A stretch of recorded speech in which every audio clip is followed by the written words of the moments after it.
ಎಲ್ರಿಗೂ ನಮಸ್ತೆ. Welcome to Samruddhi Silkers. Most trending sari black and white. So ಎಲ್ಲಾ ಕಡೆ ತುಂಬಾ ಟ್ರೆಂಡಿಂಗ್ ಅಲ್ಲಿ ನಡೀತಿದೆ, ನಿಮ್ಗೆ ಎಲ್ರಿಗೂ ಗೊತ್ತು. ತುಂಬಾ ಚೆನ್ನಾಗಿದೆ. ಇಲ್ಲಿ ನೋಡ್ಬೋದು ಡೋಲೋ ಸಿಲ್ಕ್. ಇದು ಬಾರ್ಡರ್ ಬರುತ್ತೆ ವಿತ್ ಪಲ್ಲು. ನೋಡಿ, ಪಲ್ಲು ಈ ರೀತಿಯಾಗಿ ಬಂದಿದೆ. ಮತ್ತೆ ಬ್ಲೌಸ್ ಈ ರೀತಿಯಾಗಿ ಬಂದಿದೆ.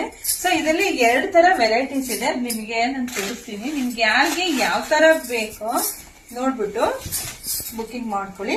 ನೋಡಿ, ಈ ತರ ಇದೆ, ಈ ತರನು ಇದೆ, ಮತ್ತೆ ಆ ತರ ಯಾವ ತರದ್ ಬೇಕಾದ್ರೂ ನೋಡಿ ನೀವು ಬುಕಿಂಗ್ ಮಾಡ್ಕೊಳ್ಳಿ. ಪಲ್ಲು ನೋಡಿ, ಪಲ್ಲು ಅಂತೂ ಸೂಪರ್ ಡೂಪರ್ ಸಖತ್ತಾಗಿದೆ. ಬ್ಲೌಸ್ ಕೂಡ ಈ ತರ ನೋಡಿ, ಈ ತರ ಬಂದಿದೆ. ಎಲ್ಲರೂ ಕೇಳ್ತೀರಾ ಬ್ಲಾಕ್ ಅಂಡ್ ವೈಟ್ ಬೇಕು ಅಂತ. ನ್ಯೂ ಟ್ರೆಂಡಿಂಗ್ ಇದೆ. ಸೊ ಯಾರಿಗೆಲ್ಲ ಬೇಕು ಬೇಗ ಸ್ಕ್ರೀನ್ ಶಾಟ್ ತೆಗೆದು ವಾಟ್ಸ್ಆಪ್ ಇಂದ ಬುಕಿಂಗ್ ಮಾಡ್ಕೊಳ್ಳಿ. ಇದ್ರ ಪ್ರೈಸ್ ಬಂದು 580 ರೂಪಾಯಿ ಅಷ್ಟೇನೆ. ಸೊ ಲಿಮಿಟೆಡ್ ಸ್ಟಾಕ್ ಇಷ್ಟೇ ಇರುತ್ತೆ.